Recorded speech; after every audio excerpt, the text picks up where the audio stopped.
All right, let me pull up motherfucking Sesame Street. Oh,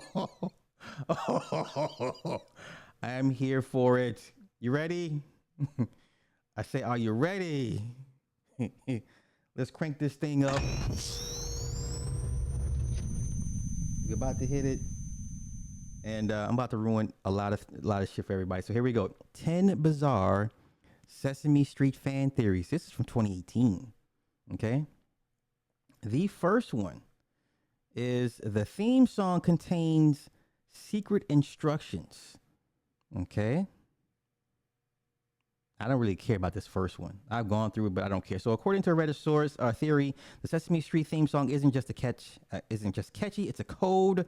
The lyrics spell out how to get to Sesame Street quite literally, giving listeners clues on how to access this fantasy land. It must be on a sunny day.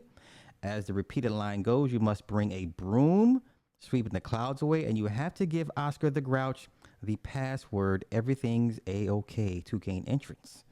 Okay. Oh. This is the Sesame Street is a rehab for monsters.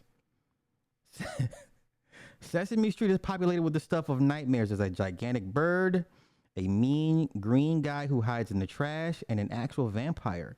These things should be scary, and some fans contend that they used to be. But then the creatures moved to Sesame Street, a rehabilitation area for formerly frightening monsters. In this community, monsters can't roam outside the perimeters, aka the neighborhood, as they recover. They must learn to educate children instead of eating them and find a more harmless snack to fuel their hunger, hence Cookie Monster's fixation with baked goods. Okay?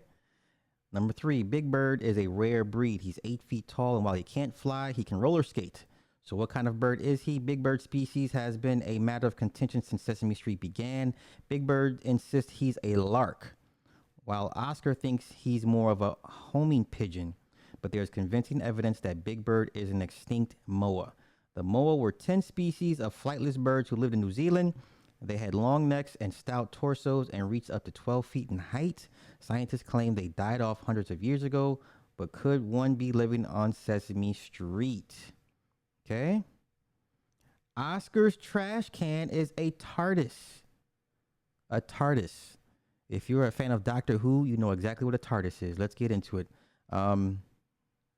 Oscar's home doesn't seem very big, but as the adventures of Elmo and Grouchland revealed, his trash can holds much more than a moldy banana peels.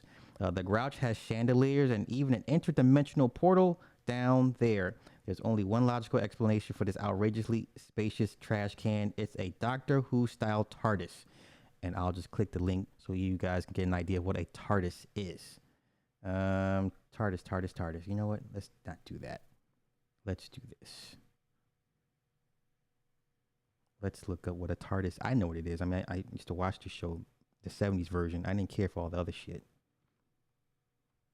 Oh, come on. Don't do this. Oh, come on. Hold up, y'all. I'm really taxing my laptop today. You saw these freaking tabs I have open. A TARDIS. Ugh. Word, really? Really, Mac? Okay, you're letting me down right now. Oh, yes, Camille Winbush, her OnlyFans. I've seen the videos. We can talk briefly about that as well, too.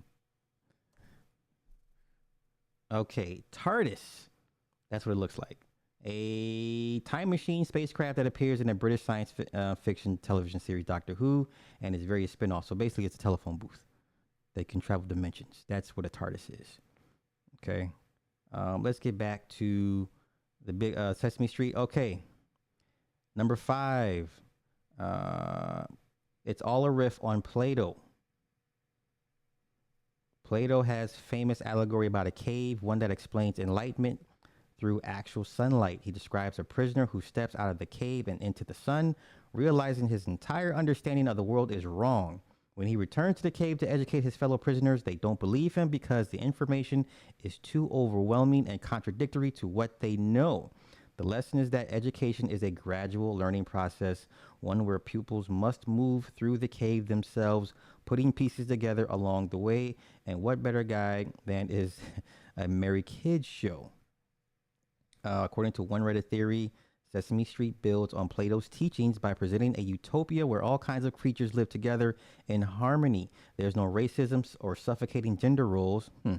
Just another sunny, what they did there, day in the neighborhood. Sesame Street shows the audience what an enlightened society looks like through simple songs and silly jokes, spoon feeding Plato's cave dwellers knowledge at an early age. Okay. Number 6, Mr. Noodle is in hell. Why does Mr. Noodle live outside of a window in Elmo's house anyway? According to this hilariously bleak theory, Mr. Noodle does not like dancing for Elmo, but he has to because he's in hell. Think about it. He's a seemingly trapped in a surreal place where he can't talk, but he has to do whatever a fuzzy monster named Elmo says. Okay? Number 7, Elmo is Animal's son. Remember when Animal chases a shrieking woman out of the college auditorium in The Muppets Take Manhattan? One fan thinks Animal had a fling with this lady, which produced Elmo. While the two might have similar coloring, this theory completely ignores Elmo's dad, Louie, who appears in many Sesame Street episodes, but Animal may be a distant cousin. This is pretty obvious. Cookie Monster has an eating disorder. Cookie Monster loves to cram chocolate chip treats into his mouth, but as an eagle-eyed viewers have observed, he doesn't really eat the cookies so as much as chew them into messy crumbs that fly in every direction. This could indicate Cookie Monster has a chewing and spitting disorder, meaning he doesn't actually consume food, he just chews and spits it out. And let's get into the symptoms of that. Let's see. The symptoms of this disorder are the major side effects are stomach and mouth ulcers, swollen glands, especially spit glands, rotting teeth, weight gain, insulin increase, ulcers, rotting teeth, weight gain. Okay. Yeah, that is for that particular theory. Okay, this is probably the most popular one. The Count eats children. Okay. One of the craziest Sesame Street fan theories posits that the Count lures kids to their death with his numbers game. That's why the cast of children on Sesame Street changes so frequently. The Count eats them all after teaching them to add. The adult cast, meanwhile, stays pretty much the same, implying the grown-ups are either under a vampiric spell or looking the other way as the Count does his thing. Okay? All right. Now, hopefully you look at Sesame Street a little bit different